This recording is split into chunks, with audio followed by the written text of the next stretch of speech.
The future of DPWH will be in the fresh blood that will be injected in this agency. That is where the future will lie. Marami tayong gagawing reforma. Marami tayong gagawing pagbabago.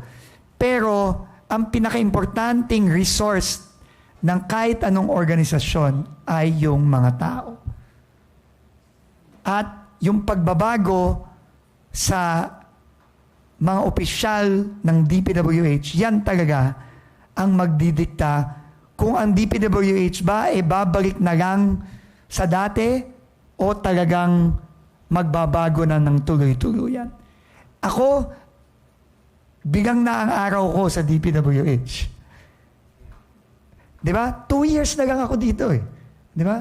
2 years. Kayo naman, kinakabahan naman kayo. Kinakabahan naman kayo. 2 years na lang ako dito. Di ba? 2 years nga. Matatapos na ang term ng ating Pangulo in 2 years or 2.5 years. Di ba? 2.5 years na lang. Yun na lang ang term ko din dito. 2.5 years din. No? Maximum. 2.5 years na lang ako dito. Pero sila Yusek Lara, sila D.E. Kenneth, sila ADE Paul, sila yung mga bago nating ina-hire, sila Dave. Matagal pa ang kanilang career. Si Yusek Lara has been here for what? 15 years? 12 years, sorry. 12 years. Di ba? Matagal pa ang career ng mga yan dito. And they are the next generation. And it will be up to them where this agency will go.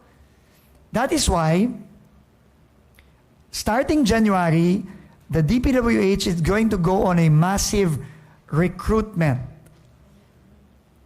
Massive recruitment kami. Magkakaroon ng mga job fair sa mga eskwelahan mismo.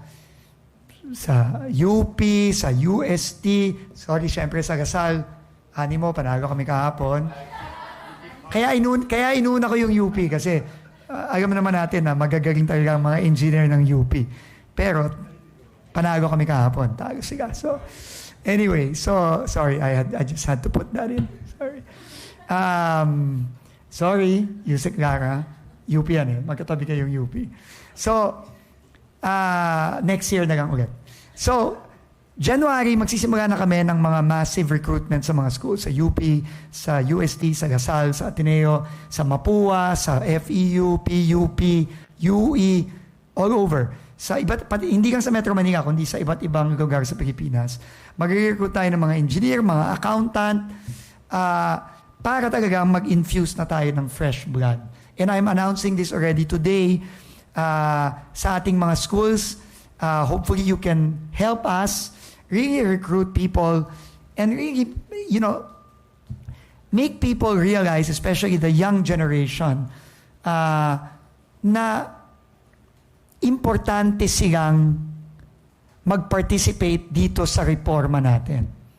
And the best way to participate in this reform effort sa DPWH is to join DPWH. That is the best way to participate. Join us in this effort. Ako, yung mga iba dito, matanda na kami. No, we're in the tail end of our professional careers. But the new engineering graduates, the new engineering passers, the new accountants, syempre kailangan din namin accountant. Marami ding mga accountant na mukhang makakasuhan. So, dito sa DPWH, so kailangan din natin ng mga accountant. So, we need you. We need you to join us in this reform effort. And we will go around the schools. I will personally go around, to convince you to join us because we need you. We need fresh blood. We need young, dynamic, idealistic people to join DPWH. And you will be the ones to really turn the page and reform this institution from within. Not just in the next 2 years, but in years to come. So that is our big push in January. We will ask our young blood here, like Yusek Lara, to also give career talks. Dadalhin ko siya sa Gasal. Sa Gasal siya magsasalita. Para kasi mas magagaling yung mga engineer ng UP. Alam ko naku, papatayin ako ng Gasal dito.